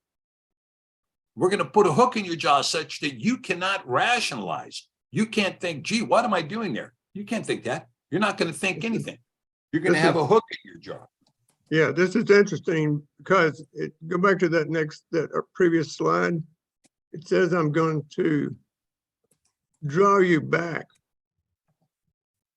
Will turn you back, and it's talking about these people in the first part. These people we know are up in Europe, and they're going to be drawn back into the Middle East where they came from. The migrations are going to be reversed. You see that? Yeah, that's going to be very And these people in Europe at one time were slaves in Persia, Kush, and Libya, and Mm. the Middle East. I never saw Yeah, that very before. interesting point, John. Yeah, I haven't seen that either. That's a very interesting point. I will turn you back and put, you've walked away. Yeah, You've I was walked away. always kind of confused. What's the connection of the European people up here and with the Middle East? How are they connected? And they were connected, but eons ago, he's going to turn them back. I'm going to send you back down there where you were. Well, I That's think really that's part of it. terrifying. But it's also possible too, John, that the turn you back is, we walked out of 2 world wars in the 20th century, right? And I mean, that is assuming that there was a discontinuity between World War I and World War II. I don't see it that way. I No. see World War I, then a break, rearmament, and then right back at it. Yeah. So kind of a continuous war with the Depression in the middle of it. And then supposedly the West walked away from that war. We're not going back to that. We're going to live at peace with one another. We're going to engage in global trade. We're going to be a gigantic one world in global trade that's going to be doing all of this stuff. We're all going to live happily ever after with MasterCard and Visa. But Yah is doing this. He's going to make them just like Egypt. I'm going to harden your heart. I'm going to blind you. It's going to be your destruction. Yep, I'm going to bind you into your destruction. That's right. Okay, now let's see if we can get to this question. I think we might be able to get to this question that was asked in this next slide. Okay, and the word of Yah came unto me, son of Adam, set your face against Gog, the land of Magog, the chief prince of Meshek and Tubal, and prophecy against him. Okay, now we're going to look at some of the Hebrew here so that we can get an idea about this idea of Rosh and so on. Okay, so Ben Adam, Sim Hanina, okay, this case, Sim Hanina, your face, right? Your face. Al Gog, Eretz Ha Magog. Now, so literally, when you look at this in the Hebrew, it's Gog, earth, the Magog, or from Gog, from Gog, or the Magog. So you could say Gog, earth, the Magog. But we know that this is that when you look at the Hebrew, a couple of things stand out here. First of all, the he means the, and this can go in front of the whole phrase. El Gog, the El Gog, Eretz Magog. So it doesn't necessarily say of the land of Magog. It doesn't necessarily say that, right? You have Eretz in the middle, and it very well could be that this is talking about the land of Gog Magog. We see it, the translators say, okay, well, let's translate it this way. Gog, the land of Magog. Well, no. I mean, it's possible to get that, but there's no the on the Eretz here, right?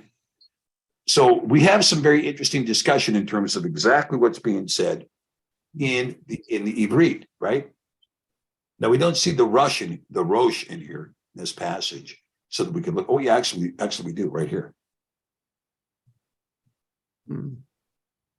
Rosh, Meshek, the Tubal. Rosh. Let me clear this out so we can be a little more specific here. So Rosh, right here, Rosh.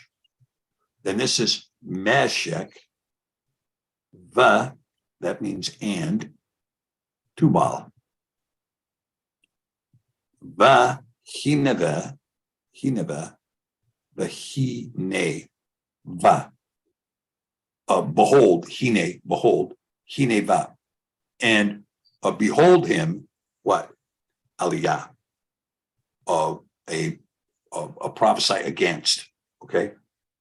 Or prophesies even above him. So what we see here now is that you can see that the Rosh does appear, but the Rosh does not mean Russia. Rosh means head, like chief, okay? All right, So we've looked at that, and you can see that this is why when you look closer at the Hebrew, you see you can't just break out a crescent wrench and say, well, the English says crank, crank, crank. The English, it might be close, but no cigar, right? So you have to look at the Hebrew and get some kind of an understanding. Okay.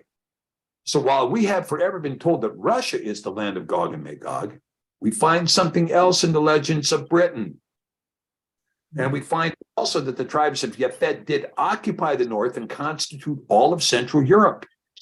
Who is the ringleader among European tribes now? Who's the ringleader? The one who has the hook in its jaws, drawing it into war. Who went to Zelensky and said, you need to go take back the Crimea and the Donbass? It was Boris Johnson. It was Liz Truss. And Boris Johnson last week told Rishi Sunak, you need to give all of our aircraft to Ukraine. You nuts? That's because Boris Johnson has got a giant treble hook in the jaw. And there's somebody over there going, let's crank that up a little bit. And let's see if we can reel him in, right? And we see that Gemer and all his bands and the House of Togarm and all his bands are of the North Quarters. Boom, the North Quarters of where? Europe. So who are you talking about wanting to go to war? Norway, Germany, Poland, Britain. That's who wants to go to war. Well, after many days, you shall be visited. In the latter years, you shall come into the land that is brought back from the sword. Okay, now a lot of us thought the land that's brought back from the sword has to be Israel, right?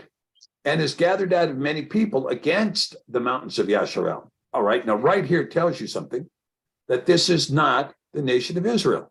Why is it not the nation of Israel? Because it is next to the mountains of Yasharel. It's not Israel, it's next to it, which have always been waste. Well, I don't know about you. Now, John, did you ever get a chance to get out into Siberia? No, I didn't. I did not. Yeah, Siberia. I always wanted to take that train trip, though. Yeah, out to Vladivostok. Yeah, all the way from Moscow over there. Maybe That's a long someday. trip. That's a long trip, I'll tell you. I know you're someone fine. that made it. She's passed away now, but she did. Yeah, he's passed away now because the trip killed him. No, I'm just kidding. Yeah. Yeah, but when you talk about that journey, it's 7,000-mile trip. And between the Ural Mountains and Vladivostok, that's twice the width of the United States.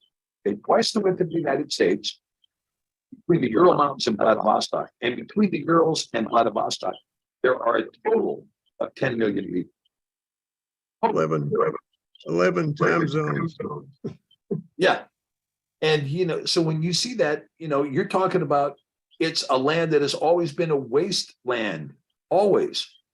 But it is brought forth out of the nations, and they shall dwell safely, all of them. Well, I'm going to ask you, Catherine. Yes. You were in Jerusalem. Were they living Yes. safely when you were there? Were they? Sorry? Were they living safely while you were there? No, not at all. I mean, I felt safe where I was at, but generally the people have to look over their shoulders on a regular basis. I mean, when they were filling up petrol bombs, the Palestinians, it was very tragic to see. They were indiscriminate. They didn't care whether it was tourists or Jews. They were just throwing these massive drums. When I've seen bottled petrol bombs in South Africa, but these were drummed petrol bombs. They were going off like bombs. And no, I don't think the people of Israel live safely at all. And I think I agree with that analysis. When you look at the 67 war, the 73 war, or the first Intifada, or the second Intifada, or the third Intifada, however you want to look at it. And look at it now. I mean, there's still at war with Hamas, they're at war with Hezbollah, and all of these things are always on the precipice, constantly, to the point Mhm. that they have to walk through the streets carrying machine guns, right? They do. We just had an incident here, what was it, last week, where somebody ran over 8 people coming out of a synagogue in downtown Mm. Jerusalem? Yeah. Something like that. And somebody went in and killed people. Yeah. All right, now It's compare very- that. Now let's get an opinion from John Barr here, who's lived in Russia. Do the people dwell safely there, John? Yeah, I feel more safer in Russia than I do here. I've been in some strange situations which I thought were Islamic people. But I heard about a rape that went on around the university down there, and in 3 days they had the guy because he was on a bicycle. And they got information from citizens about what type of bicycle and color and all that. And within 3 days, the people turned this guy in. I saw one morning a woman the guy was trying to take her purse in a side street, almost like an alley, but it was a side street into a courtyard area. It was dark in there. And I heard her scream, but so did 3 other guys who were closer. And they ran over there and took that guy down right there.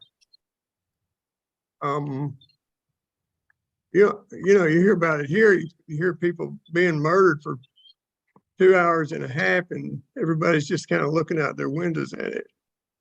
It doesn't happen over there. I was at a bus stop, finished the school, and I went out going back to my flat another direction. And I was at the bus stop, but about 20 yards down from where I was standing, I saw this guy standing. He had a bag, like a travel duffel bag. And he had on a long coat. He looked a little disabled, out of place. And I saw that, and I watched that guy. And the bus stop there was right across from a massive military school. There's all barracks on the other side of that building. In fact, that street is crossing the Armeska. Anyway, a police car came up the street. It's about 4 or 6 lanes across, very wet. And I watched that policeman. I thought, what if that police see that guy standing there?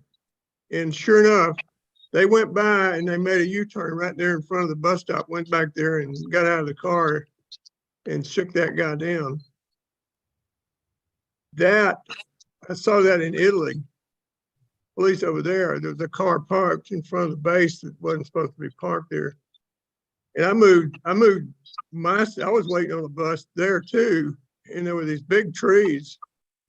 And I moved myself, a couple of people with me, to put the tree between us and the car because it was a restricted area. And it's a perfect place for a car bomb. I'm just suspicious. I guess it's training. Anyway, here comes the Italian police. Wheeled around, did a U-turn. They were all over that car. They hollered at short story. They found the guy down in the alley and really gave him what for to move that car, But when I see things in foreign countries that I'm in, that makes me feel safe. The police in Russia know I'm in there. And for having somebody that retired from the US military and the Air Force, and to have gotten granted, it's something they grant, about 20 business visas, to come and go in and out of their country, it's an honor. They trust me, but they verify. Yeah, trust but verify, yeah. But Well, I know other retired people or veterans who applied for visas and didn't get them. And Right. one guy, I said, well, what did you do? He said, I was a translator. I said, "Where'd you go to school?" He said, Presidio out in San Francisco, which is where they teach all the language school. People that are translators are in intelligence. They're not going to give him a visa. Right. Yeah, there you Simple, go. Yeah. very simple answer. I was just. But let me amazed ask you at this, that. John. When we talk about Russia again, did you see any walled cities while you were there? No, just ancient things. I Yeah, mean, like I you saw have- some very ancient things, the archaeology sites, because one of the first groups I connected with was the Don Archaeology Society that was based right there in Rostov. And I heard about a stone works archaeology site way up in the Delta, on the north side of the Delta, the Don River. And I heard about it from people at the Archaeology Society, archaeology people. And I went in there helping their translators, helped them with their English. And then I was an native English speaking translator on call for anybody that came into the city that needed an English speaking guide. Did that. Usually the two of us would show up, a Russian and myself. But that was just part-time stuff. But I had an occasion to go to that archaeology site because people were complaining about it, that the local people are taking stones out of it and using it in their gardens and things. And so at one point, the state tourist agency, Rostov State, invited journalists from all over Russia to come to Rostov and take a tour of the city and then go back and write tourist things about, coming to visit Rostov. Well, but somebody that I knew said, "You want to go?" I said, "Yeah, I do." So I've got a Russian badge that says I'm a journalist. And I went out. Yeah, I went with them on this tour. It went on for about 2 or 3 days. But the main thing I wanted to see was that archaeology site down there. And it was built all out of stone. They just started protecting it and studying it. So the archaeology people were out there in. How old was it? How old was the site?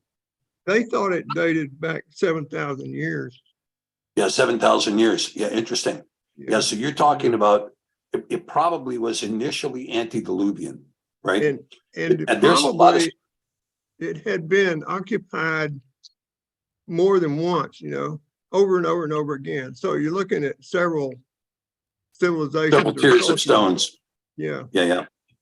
Well, let's color around back here. Let's come back to this. Now we've got another question here coming up, Jesse, that Lily has brought forward. A brilliant question. Yeah, go ahead.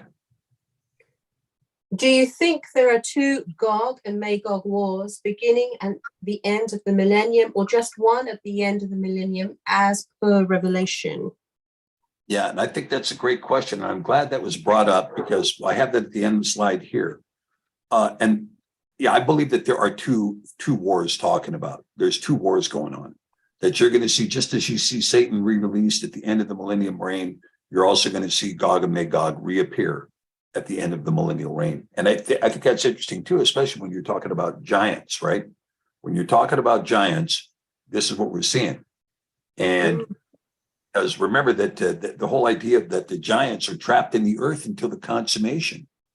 And so we're going to see, I think we're going to see this again, right? I think we're going to see it just again. Okay. All right. I'm going to keep going here because I want to talk about this. So what we're seeing here is, contrary to what we believed before, that Russia was Gog and Magog, we see one place that's holding itself out as having the gods Gog and Magog, and has had it for over 500 years, which is the Square Mile, the city of London. And for those who don't know, the city of London is different than London. London itself is a city of 10 million people. But the Square Mile is a particular area inside London, Ludgate, on Ludgate Hill, Lud Hill, where St. Paul's Cathedral is. I was standing right there. this last summer. And this area where all the banking is done is called the City of London. It's a discrete area. And this is why the Lord Mayor is not the mayor not the mayor of London proper, but of the City of London. They call it the Crown also, right? Stephen, it's like a separate country to the Isles, the square mile. That's the only way to describe it to people. Yeah. You've got two countries in one, if that makes sense. Well, I want to make this point here because we're going to have to kind of accelerate because I've got to kind of wrap up the show here. But when you look at this, Catherine, when we talk about a land brought back from the sword, okay, you have to keep in mind that a sword was brought against Russia in the last century, the 20th century. You talk about World War I, where there were 17 million Russians killed, and World War II, where there were 27 million Russians killed in that war. You know, the American casualties were considered enormous. We had 800,000 losses. The Russians had 27 million dead. So have they been brought back from the sword? Yeah, they have. Were they a land gathered out of many people? There's 165 languages spoken in Russia.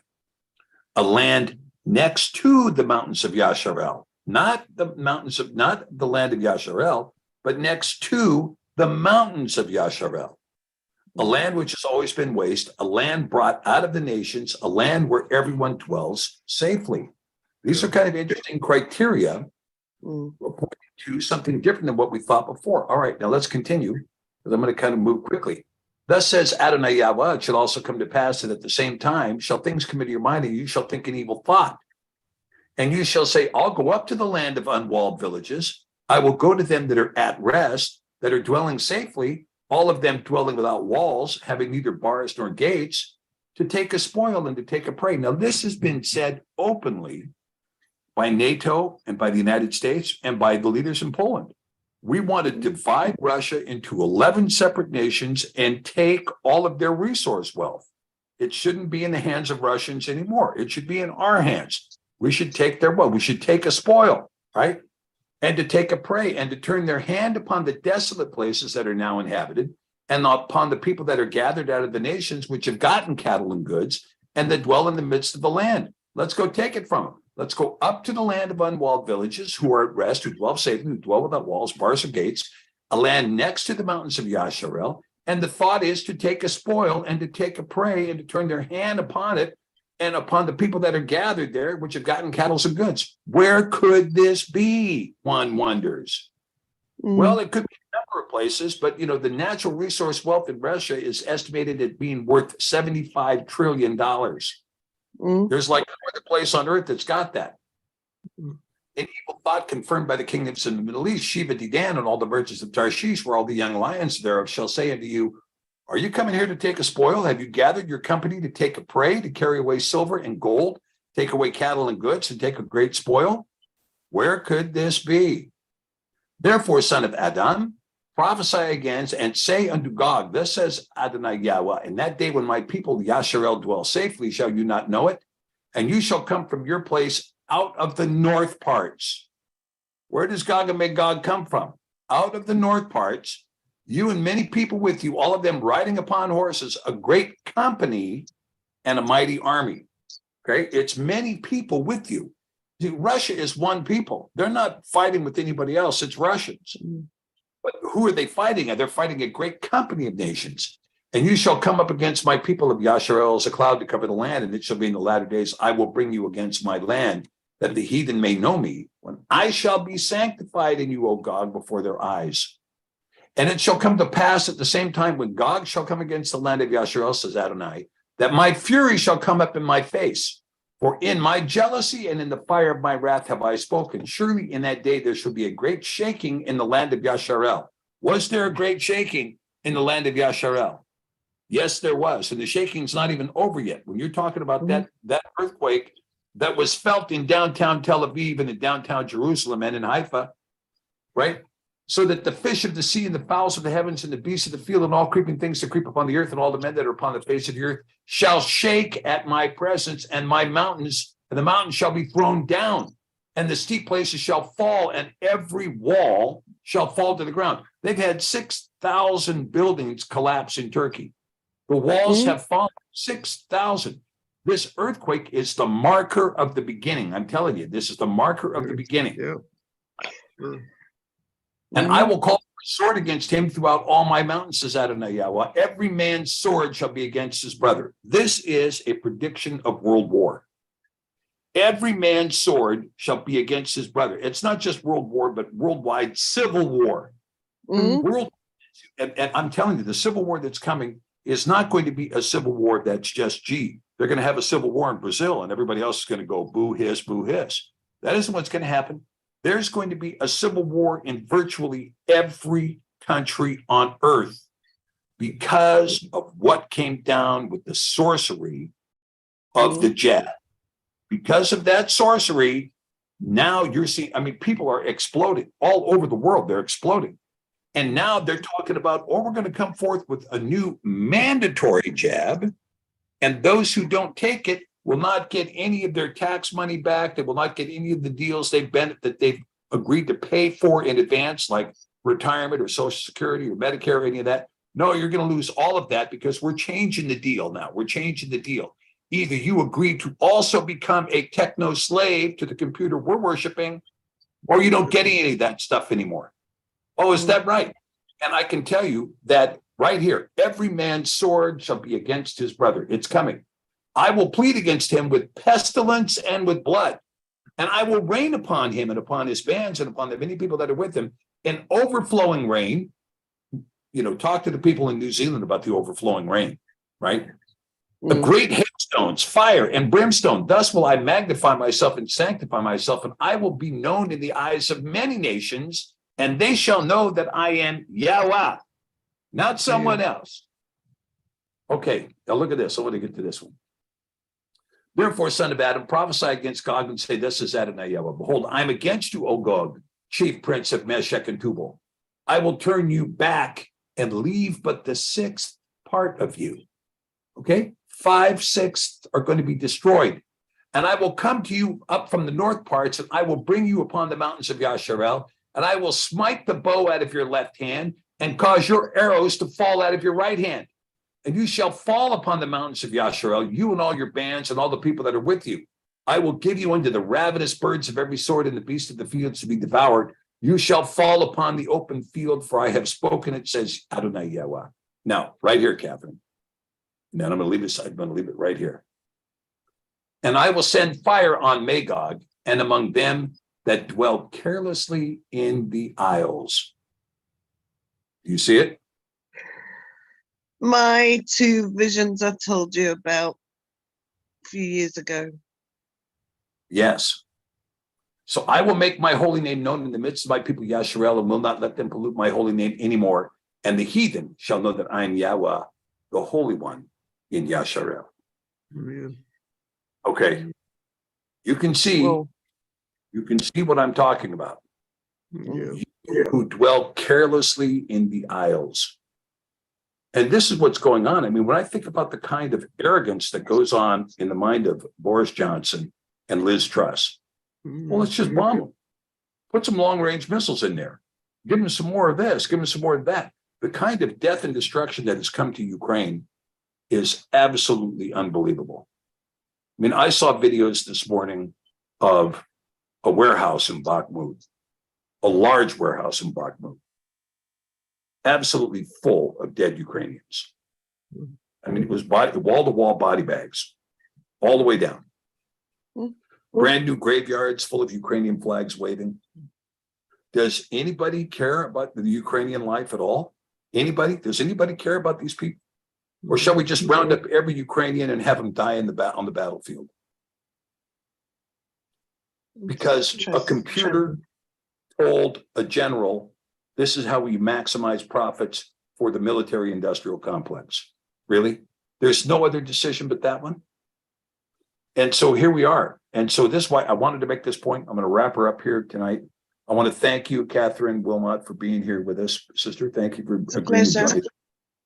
Jessica Knock, who's the faithful and strong steward, who's you two have been here. You should have had your spot of tea like me.